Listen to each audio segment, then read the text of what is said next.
Mark these names: Ted Cruz, Marco Rubio, Lindsey Graham, Tom Cotton, Ron DeSantis, and maybe Rand Paul. The common thread that connects all of them is fealty to Donald Trump.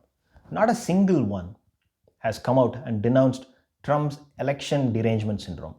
As he claims he won the election, all of them are just standing there as bystanders. People like Ted Cruz, Rand Paul, and Lindsey Graham actively promote the election fraud theory, claiming the election was fraudulent and something must be done. Lindsey Graham called up local officials in Georgia, Michigan, and Nevada to find out if anything can be done to overturn the election. Ted Cruz was ready to present oral arguments for a lawsuit that was filed by a rep from Pennsylvania.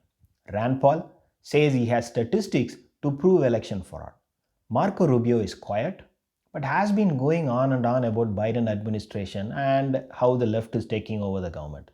Tom Cotton is so focused on China that he won't waste a single second on anything else. And Ron DeSantis has been showing his inner Trump with every action he can possibly take. Calls the media fake, check. Intimidate government officials, check. Play with COVID case numbers, check. Roll back COVID regulations as quickly as possible, check. So he has already proved his credentials for the MAGA world. Yesterday, Lindsey Graham was on a conservative radio show, and he said that Stacey Abrams conned the Republican leadership in Georgia and she must be stopped from doing the same and stealing the Senate race. Of course, he knows it's a load of bullshit, but understand what he is saying and where. He is saying that the election was rigged. Stacey Abrams, the Democrat, did it and she conned the GOP in Georgia, and he is saying all of that in a conservative radio show. He is talking to hardcore Republican voters. So this election is over. We are past the safe harbor deadline. State results cannot be disputed anymore in the state courts. The Supreme Court has already tossed out one case in under 40 minutes, and it will do the same with the other case that was filed from Texas. So Biden's win is as secure as it has ever been. Lindsey Graham is already elected as the senator. He is good for 6 years. But why is he going around spouting conspiracy theories? It's the same reason as Cruz had to come out and say he will appear for the case which he knew will never be taken up by the Supreme Court.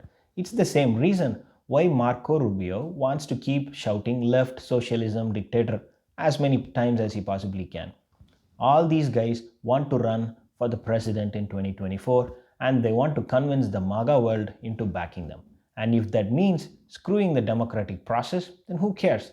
Of the entire group, Marco Rubio is the one who is playing it the smartest. While Cruz, Lindsey, and Paul have gone neck deep into promoting the election fraud case and trapping themselves away from moderate Republicans and moderate Democrats, Rubio has played it smart. He has completely sidestepped Trump tantrums and remains focused on democratic weakness, which is the left. And if you watch him closely, he keeps homing in on socialism and never forgets to use the word as an alternative to dictatorship. That particular talking point is the one that helped Trump shore up a couple of percentage points of Latino votes. As a Hispanic himself, Rubio has the best chance to win the South, especially Florida and Texas. With Hispanic voters becoming the second largest race behind white voters, Rubio is gearing up to the man to beat from the Republican side. He has the best chance to win the general out of this group, but Cruz will be hoping to drown him in the primary. I hope Trump runs again, but he is already 74 and he is not known for his health. Thanks for watching. If you like, please subscribe.